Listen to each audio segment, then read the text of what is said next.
안녕하세요, 여러분. 성공합시다. 우리가 살다 보면요, 관계나 여러 가지 이유로 좋은 게 좋은 거지. 라고 조금 이렇게 타협하는 경우가 있지 않나요? 그런데요, 그게 굉장히 큰 문제일 수 있어요. 그것 때문에 내 삶에 계속 어둠이 찾아올 수도 있거든요. 왜 그런지 오늘 이 본문이 증명해줘요. 한번 들어가서 살펴보도록 할게요. 자, 19장에 들어갈 건데요. 우리가 앞에서 살펴본 미가 신상 사건이랑 이 레위 첩 사건은요. 지금 이스라엘이 문제다. 이렇게 엉망이 된 이유는 말씀대로 살지 않고 자기 소견에 옳은 대로 살았기 때문이야. 이렇게 고발을 하면서 그 데이터 한번 볼래? 하며 보여주는 그 증거 자료가 미가 신상 사건이랑 이 레위 첩 사건이라고 볼 수 있어요. 미가 신상 사건에 나오는 그 혼합주의가 너무 충격이었잖아요. 근데 한 가정뿐만 아니라 이 사회 전체가 얼마나 썩어 문드러져 있는가 아주 적나라하게 고발하고 있는 내용입니다. 자, 본문 속으로 한번 들어가 보도록 할게요. 1절 이스라엘에 왕이 없었던 때 한 레위 남자가 에브라임의 산골에 들어가서 살고 있었다. 그는 유다 땅의 베들레헴에서 한 여자를 첩으로 데려왔다. 와, 1절부터 어마어마하네요. 여러분, 이 레위 사람을 지금 이 시대에 좀 쉽게 다가오게끔 번역을 한다면 목사님이잖아요. 목사님이 첩이 있대요. 아니, 어찌 이런 일이 벌어질 수 있을까요? 그 이유를 사사기 저자는 딱 첫머리에 아예 대놓고 못을 받고 시작하죠. 이스라엘에 왕이 없던 때. 이 말은 하나님을 왕으로 인정하지 않고 자기 소견에 오른 대로 살던 때 어떤 일이 벌어졌나. 목사님이 저 위에 에브라임 산간 지방에 살고 있는데 베들레헴에 있는 여자를 첩으로 데려가서 살고 있대요. 이렇게 고발을 하고 있는 거예요. 말씀을 가르쳐야 하는 내일부터 이렇게 엉망인 삶을 살고 있으니 다른 사람 말할 필요가 또 없다. 이 얘기를 하고 있죠. 그리고 지금 레위 첩 사건을 보면 내용이 꽤 길어요. 그렇죠? 그런데도 불구하고 이 레위의 이름이 나오지 않고 있잖아요. 그거는 또 뭘 의미할까요? 네, 맞아요. 이 사람뿐만 아니라 그 레위 전체가 이런 삶을 살고 있었다. 이 사람이 특별한 사람이 아니다.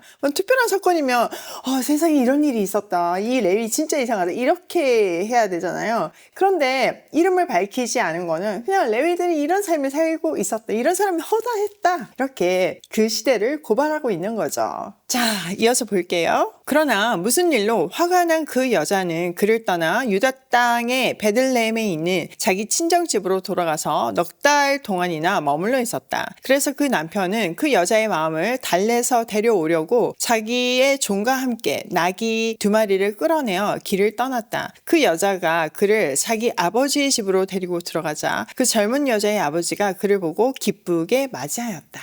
자, 이 첩이요, 화가 났어요. 그래가지고 자기 친정집으로 돌아가 버린 거예요. 그것도 4개월 동안이나 그냥 거기 머물러 있는 거죠. 근데 일부 번역본에서 보면 이게 화가 나서가 아니라 행음했다, 이렇게 표현되어 있잖아요. 여기에 사용된 히브리 원어 자나는요, 행음을 의미할 수도 있지만요, 관계의 불충실이나 배신 같은 더 넓은 의미로도 사용되거든요. 이렇게 성경이 그녀가 떠난 이유를 모호하게 처리하는 거는요, 이 이야기의 초점이 그녀의 잘못이 아니라 그녀를 둘러싸고 있는 남자들의 무책임하고 이기적인 태도에 있음을 암시하고 있는 거예요. 자, 이 레위인은요, 넉 달 뒤에 그녀를 달래서 데려오려고 그녀의 집으로 가요. 자, 여기서 달래서 데려오려고. 이 표현 자체는 긍정적으로 보일 수 있지만요, 창세기 34장 3절에 세겜에서 디나가 강간을 당한 후에 그녀를 설득할 때 이 똑같은 표현이 사용돼요.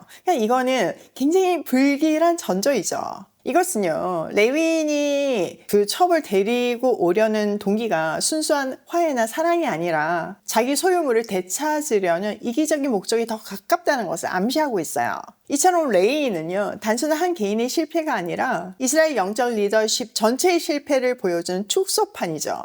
하나님의 율법을 지켜야 하는 그 레위라는 직분을 가지고 하나님 말씀보다 자신의 욕망에 따라 깨어진 관계를 맺고 문제를 해결하려는 방법마저 거래적이었던 거죠. 영적인 지도자가 이만큼 부패하고 자기 중심적으로 되었을 때는 뭐 다른 사람은 말할 필요도 없는 거예요. 온 나라가 도덕적 방향을 잃고 흑암 가운데로 달리고 있는 중이었던 거죠. 자, 4절. 그의 장인 곧 그 젊은 여자의 아버지가 그를 붙들므로 그는 사흘 동안 함께 지내며 먹고 마시면서 거기에 머물러 있었다. 자, 이 젊은 여자의 아버지, 그러니까 장인이죠. 사이를 극진히 대접하면서 사흘 동안 머물게 했대요. 뭐 이거는 당시 전통으로 보면 머물 수 있는 굉장히 상식적인 날수예요. 자, 5절. 나흘째 되던 날 그가 아침 일찍 깨어 떠나려고 일어서니 그 젊은 여자의 아버지가 사위에게 말하였다. 빵을 좀 더 먹고서 속이 든든해지거든 떠나게. 그래서 그들 두 사람은 또 앉아서 함께 먹고 마셨다. 그 젊은 여자의 아버지가 사위에게 말하였다. 부디 오늘 하룻밤 더 여기서 묵으면서 기분 좋게 쉬게. 그 사람은 일어나 가려고 하였으나 그의 장인이 권하여 다시 거기에서 하룻밤을 묵었다. 다섯째 되던 날 아침에 그가 일찍 일어나 떠나려고 하니 그 젊은 여자의 아버지가 권하였다. 우선 속이 든든해지도록 뭘 좀 먹고 쉬었다가 한낮을 피하여 천천히 떠나게. 그들 둘은 또 음식을 먹었다. 그 사람이 일어나 자기 첩가 종을 데리고 떠나려고 하니 그의 장인인 그의 젊은 여자의 아버지가 그에게 권하였다. 자, 오늘은 이미 날이 저물어 가니 하룻밤만 더 묵어가게. 이제 날이 저물었으니 여기서 머물면서 기분 좋게 쉬고 내일 아침 일찍 일어나서 길을 떠나 자네의 집으로 가게. 자, 나흘째 아침에 일찍 떠나려고 했는데 이 여인의 아버지가 권하죠. 더 쉬다가 가라고. 그래서 레이는 뭐 앉아서 또 먹고 좋은 게 좋은 거라고 쉬고 그 다음날 아침에 또 떠나려고 해요. 다섯째 날에도 똑같이 권유가 이어지고 또 머물게 돼요. 이 반복적인 묘사는요, 시간의 흐름과 함께 긴장감을 고조시키는 문학적인 장치예요. 이 즐거운 잔치 이면에 어두운 위험이 다가오고 있다는 것을 보여주고 있는 거죠. 근데 이렇게 권할 때마다 계속 눌러 앉는 거. 어떤 기준이 없잖아요. 뭐 좋은 게 좋은 거라고 그냥 타협하잖아요. 이 태도가 얼마나 무서운지를 고발하고 있는 거예요. 자, 이제 다섯째 날 저녁이 되니까 아무래도 떠나야 할 것 같은 거예요. 그때 그 아버지가 다시 권하잖아요. 지금 밤이 깜깜한데 내일 아침 일찍 가라. 근데 이번에는 아무래도 안 되겠다 그런 생각인지 떠납니다. 또 내일 아침에 가라고 권하고 있죠. 여기서 어둠은요, 단순히 해가 진 뒤에 물리적인 어둠만을 얘기하는 것이 아니라 그들이 곧 마주하게 될 이스라엘의 영적, 도덕적 어둠을 강력하게 상징하고 있어요. 지금 계속 머무는 이 상황은요, 도덕적 현실을 외면하고 안일함에 빠져 있다가 결국 영적 어둠 속으로 빠져들게 되는 이스라엘의 모습을 상징하고 있어요. 안전하게 머물 기회와 지혜롭게 행동할 기회가 충분히 있었잖아요. 그럼에도 불구하고 그들은 안일함에 젖어서 기준이 없는 삶 때문에 결국은 파멸의 길을 선택한 거예요. 자, 10절 볼게요. 그러나 그 사람은 하룻밤을 더 묵을 생각이 없어서 일어나서 나귀 2마리에 안장을 지우고 첩과 함께 길을 떠나 여보스의 맞은쪽에 이르렀다. 여보스는 곧 예루살렘이다. 자, 근데 이제 이번에는 다섯째 날 저녁에는 기어이 일어나잖아요. 근데 여러분 한번 생각해 보세요. 이때도 안식일이 있잖아요. 그러니 레위니까 아마도 안식일 다음날 출발을 했겠죠. 근데 일말의 양심은 있으니까 안식일 전에는 돌아가려고 지금 이날 저녁에 그냥 민기적거리다가 일어난 거예요. 더 쉽게 얘기하자면 목사님이 주일날 설교는 해야 될 거잖아요. 그러니까 이게 기어이 일어난 거예요. 갈 길이 멀거든요. 에브라임 산간 지방은 저 북쪽에 있는 거고 베들레헴은 중간에 있잖아요. 그러니까 지금 가도 촉박한 상황이니 그 밤에 위험을 무릅쓰고 일어날 수밖에 없는 상황이었어요. 자, 이 밤에 길을 떠나서 이제 더 이상 갈 수가 없는 상태에 도달한 곳이 여보스 맞은쪽, 예루살렘 맞은쪽이었어요. 예루살렘은 다윗이 이 여보스 지역을 정복하고 붙인 이름이거든요. 그러니까 예루살렘 즈음에 도착한 거예요. 그리고 아직은 그 땅은 이방인 땅이었죠. 근데 우리가 내일 살펴볼 거지만 이어진 내용 보면 여기 이방인 땅이니까 내가 거주하지 못한다 이러면서 기어이 더 가서 일을 당하거든요.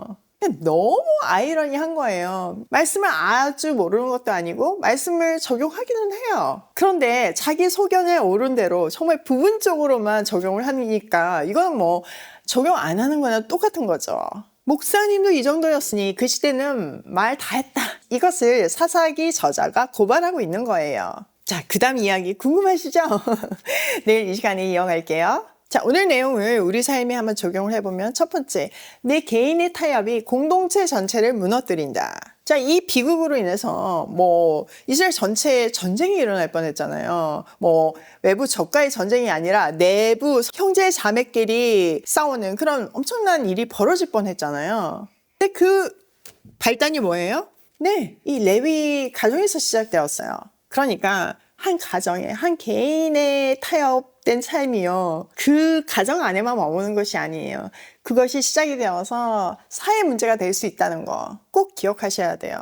한강의 물도요, 그 진원지는 정말 그 조그만, 제가 장소는 잊어버렸는데 조그만 물줄기에서 시작이 돼요. 근데 그게 이렇게 커져가지고 한강이 되잖아요. 죄도 이렇게 증폭하는 속성이 있습니다. 그러므로 나 한 사람이 하나님 자녀답게 사는 것은요, 우리 사회 전체를 이렇게 붙드는 힘이에요. 에스겔서에서도 보면 한 사람만 있으면 내가 이 성을 무너뜨리지 않겠다 하나님이 얘기하시잖아요. 그 한 사람을 찾고 계시는 아버지의 마음을 기억하시면서 말씀 앞에 사는 우리가 되었으면 좋겠습니다. 두 번째, 영적 분별력이 없을 때 어둠이 임한다. 지금 레위 보세요. 막 민기적거리잖아요. 서고 가야 할 때를 모르잖아요. 첩의 아버지도 마찬가지잖아요. 그러니까 좋은 게 좋은 거지 기준이 없는 삶은요, 죄의 문을 열고 우리 인생을 어둠 가운데로 밀어넣게 해요. 그래서 우리가 늘 말씀 앞에서 깨어 있어야 하는 거예요. 자, 세 번째, 내 뜻이 아닌 하나님의 뜻대로 사는 인생을 살자. 지금 이 모든 패단이 무엇에서부터 시작했나요? 네, 하나님 뜻이 아닌 내 뜻대로 살 때 이 모든 문제가 생겼어요. 내 뜻이 아닌 하나님의 뜻대로 사는 우리 모두가 되면 좋겠어요. 오늘도 좋은 게 좋은 것이 아닌 하나님의 뜻이 아니면 단호하게 거절하고 행동할 수 있는 발걸음으로 고고싱 해요.